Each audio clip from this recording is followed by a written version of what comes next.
Welcome to the Online Graduate Research Forum for Fall 2018. My name is Melissa McCullum, your presenter. I'm a graduate student in the Masters of Science in Interdisciplinary Studies program in the Department of Occupational, Workforce, and Leadership Studies. The title of my research study is Economic Development Incentives Used by Local Governments in the Austin-Round Rock Metropolitan Statistical Area.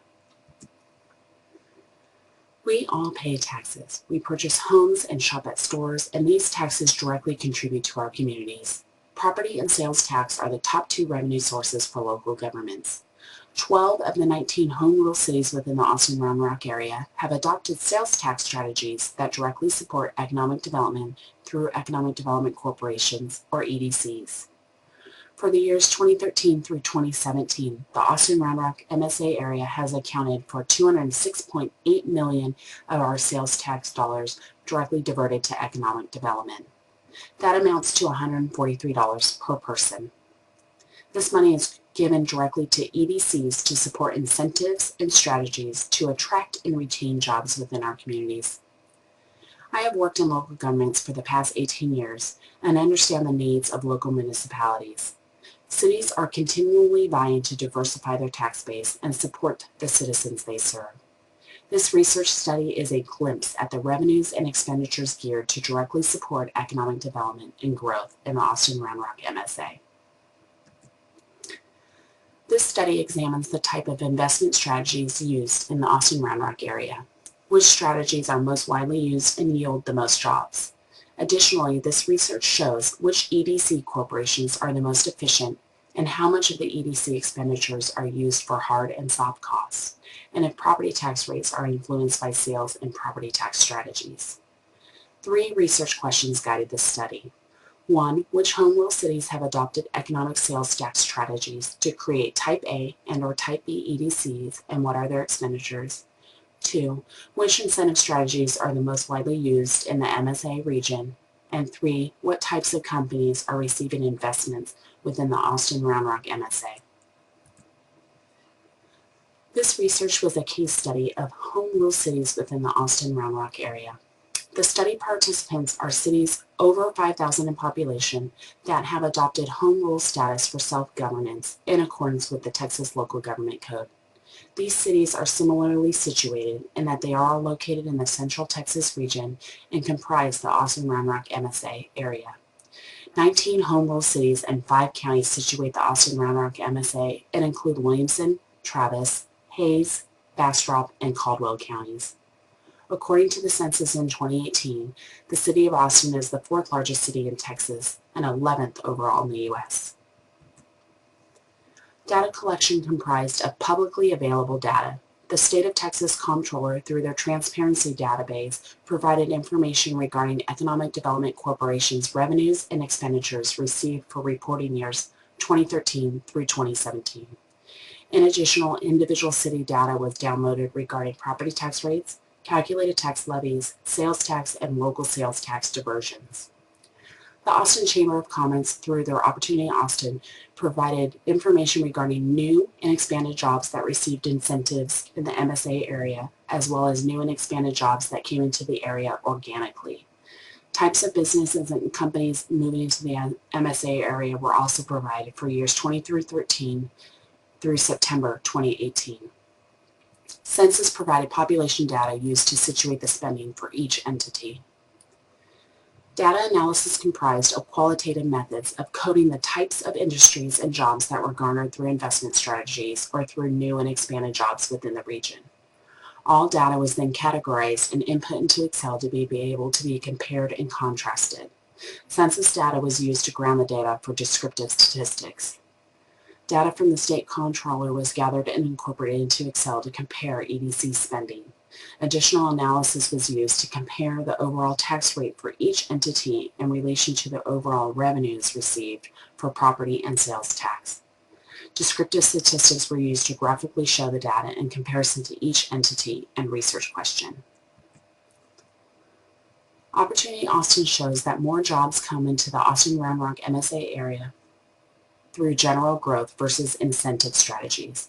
However, more jobs are garnered per incentive strategy deal versus per organic job deal. These findings show that incentives are not necessarily needed to bring new jobs into the area, but incentives do bring larger deals and companies into the region. These graphs represent the surrounding cities in the region. The cities of Elgin and Manor were removed as their jobs per company were less than 20. The city of Austin was also eliminated from the chart as their numbers exceed the scale of the graphs in comparison to the other cities in the region. The MSA overall received 86,831 new or retained jobs.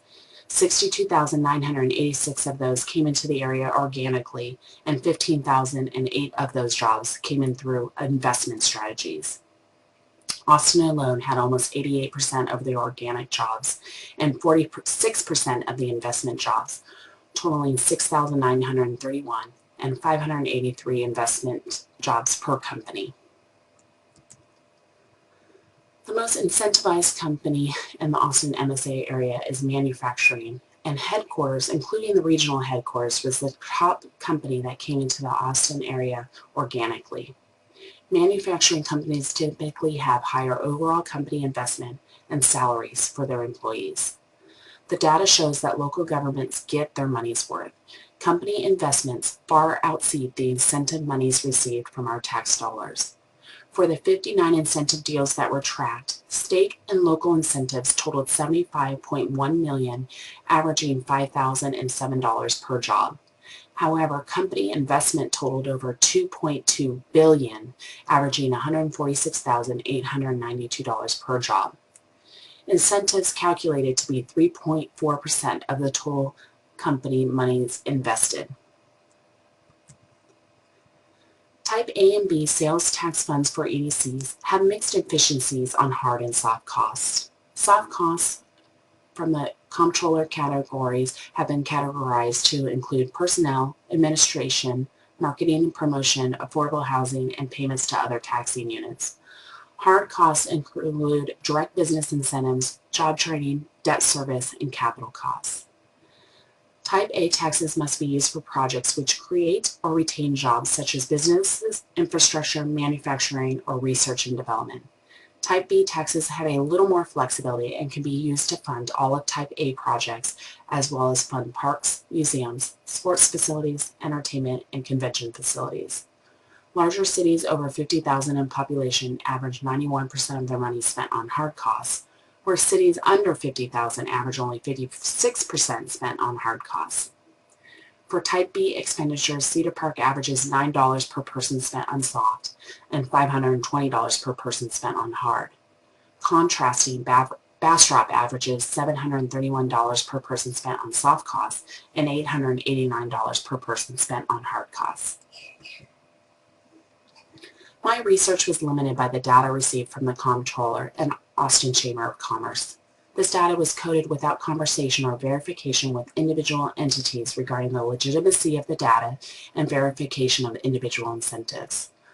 Also, some jobs as well as business investments have ranges, and follow-up regarding actual incentives, investment, and job ranges would yield clear results. Given this limitation, I recommend that future research examine the individual incentive term agreements of each economic development agreement, as well as investigate if any clawback procedures were used. Interviews with EDCs and businesses receiving incentives would provide keys to ascertain why certain incentive strategies were used and which garnered the best results. Were the number of jobs, pay, and criteria considered appropriate for each agreement, and what, if anything, would the parties, both the city and the business, do differently? Additional research would provide a holistic picture of the individual incentive strategies offered in the region and let us, the taxpayer, know the full value of our investment into private business. I have prepared a manuscript of this research study for the possible peer review of the Journal of Public Choice. On the YouTube page below, please indicate your anonymous preference for the study by clicking on one of the two icons, like or dislike. In addition, please post your comments or questions in the YouTube comment sections below. I will respond to inquiries posted from November 16th through November 30th on this webpage. Thank you.